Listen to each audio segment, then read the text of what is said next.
paz, tudo bem? Sou o pastor Antônio José, líder da Igreja Evangélica, Ministério da Reconciliação, e mais uma vez aqui estamos com a graça de nosso Senhor e Salvador Jesus Cristo para compartilharmos das verdades bíblicas que estão sendo gravadas e colocadas aí no nosso canal, que graças a Deus tem sido uma bênção, querido, uma bênção. Eu tenho certeza absoluta que você é uma dessas pessoas que tem sido abençoadas. O nome do nosso canal é O Que a Bíblia Diz. Olha que nome sugestivo. O Que a Bíblia Diz. Você sabe que os homens dizem muitas coisas, mas o que a Bíblia diz? Pedro disse, o que mais importa é obedecer a Deus do que aos homens. E eu queria inicialmente já lhe sugerir que você pudesse deixar lá no canal, fizesse a sua inscrição, e você pudesse deixar lá sugestões ou até mesmo você falar sobre alguns assuntos, pedindo-nos que falássemos sobre alguns assuntos que você hoje tem dúvidas, assuntos que você talvez não domine, que você nunca teve a oportunidade, ou talvez até falte um pouco coragem de chegar lá para o teu pastor e perguntar, pastor, isso aqui eu tenho algumas dúvidas.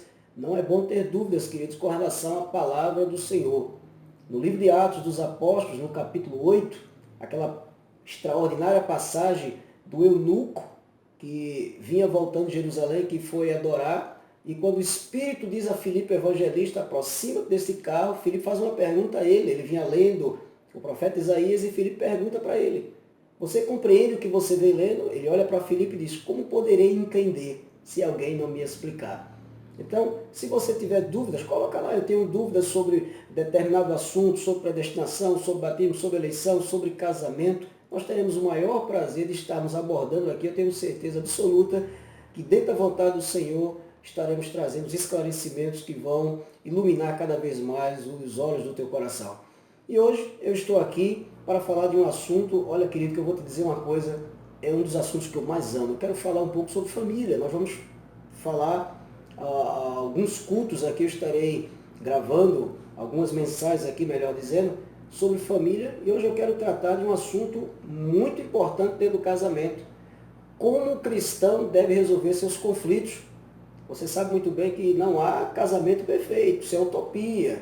Essa coisa de dizer, não, eu nunca discuti, nunca tive um arranca-tocozinho com a minha esposa, isso não existe.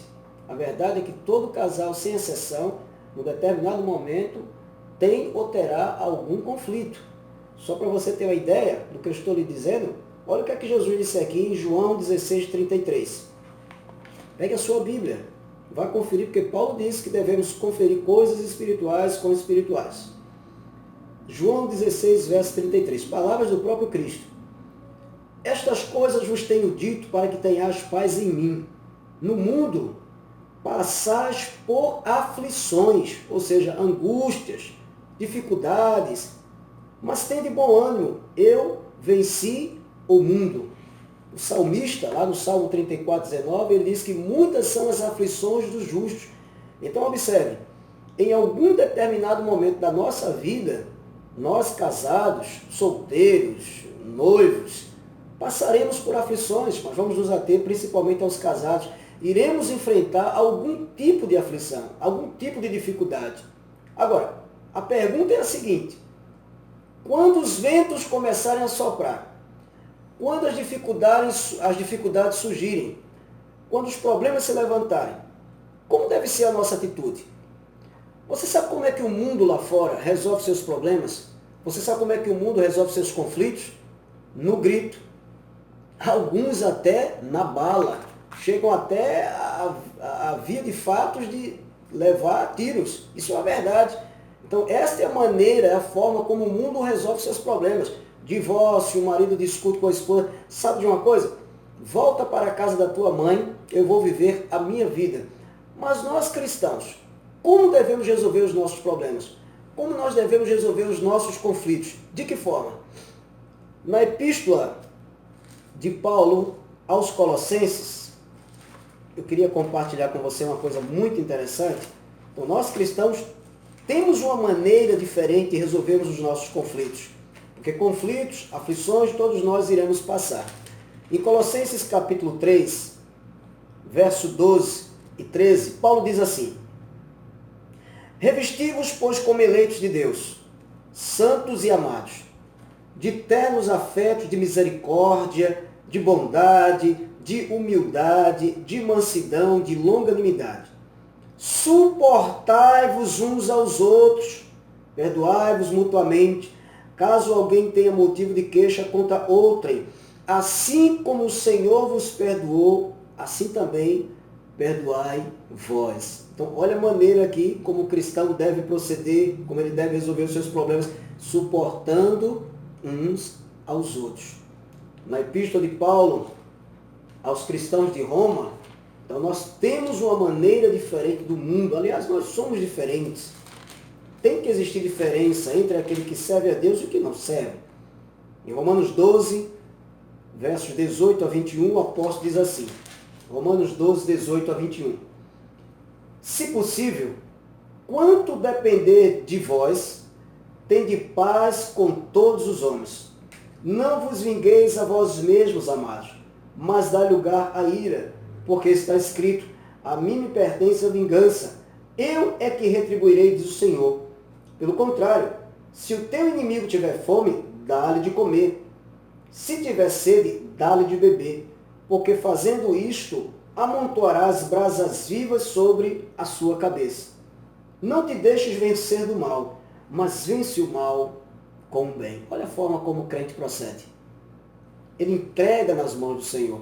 E na epístola aos Efésios, o apóstolo nos diz uma coisa aqui grandiosa, Efésios 4, 26, atenção casais, atenção você marido, você esposa que está assistindo esse vídeo, Efésios 4, 26, o apóstolo diz assim, irai-vos e não pequeis. Não se ponha o sol sobre a vossa ira. O que é que o apóstolo estava dizendo aqui? Na realidade, há dois tipos de ira. Há uma ira santa e uma ira pecaminosa. Qual é a ira santa? É a indignação do cristão com as coisas erradas desse mundo. Nós não podemos sermos coniventes com as coisas erradas. Então, há uma ira santa, é a sua indignação contra aquilo que Deus reprova. Mas há uma ira pecaminosa. Qual é a ira pecaminosa, pastor Antônio José? Suponhamos, tenhamos em mente aqui um marido que discute com a sua esposa. Ao invés de se reconciliar com ela, ele vai dormir com ira no coração e às vezes passa 15 dias sem falar com a esposa, um dormindo no sofá, o outro dormindo na cama. Esse tipo de ira, amado, não deve estar em nosso coração jamais. Em hipótese alguma, não deixe o sol se pôr sobre a sua ira, ou seja, não vá dormir levando problemas para a cama. Não faça isso, por favor, em nome de nosso Senhor e Salvador Jesus Cristo. Agora, eu quero falar para você, querido, que está assistindo esse vídeo, sobre alguns tipos de problemas que eu considero como desencadeadores de conflitos dentro do casamento, que precisam urgentemente serem resolvidos e que às vezes têm passado desapercebido por nós. Às vezes não damos a devida atenção a esses problemas. Por exemplo, o primeiro problema seria o ciúme, ou seja, a falta de confiança. Ciúme, eu tenho dito aqui nas reuniões que eu falo sobre família, que tenho ministrado na igreja, que há dois tipos de ciúme. Há um ciúme doentio, há um ciúme nocivo para o casamento, mas há um ciúme benéfico, um ciúme bom. Qual o ciúme benéfico? Qual o ciúme bom? É aquele que eu considero ciúme zelo.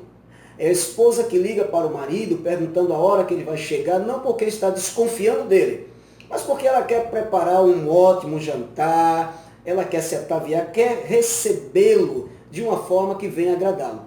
Mas há um ciúme doentio, um ciúme dominador, um ciúme escravizador, que é aquele tipo de ciúme que a toda hora, a todo instante, a esposa ou o marido está monitorando um ao outro, quer monitorar o seu cônjuge. Liga, onde você está? Por que não chegou ainda? Então esse tipo de ciúme, ele é doentio. Então o ciúme, ele é um desencadeador de vários problemas dentro do casamento. Outro tipo de problema, ignorância. Há homens brutos, há mulheres que são brutas. Você não deve falar com seu esposo, mulher, diga o que você quer. Nem o marido deve proceder dessa forma. Em hipótese alguma, o cristão ele tem uma maneira delicada, educada de falar, de proceder. Pois não, meu filho, diga o que é que você quer. Essa é a forma correta.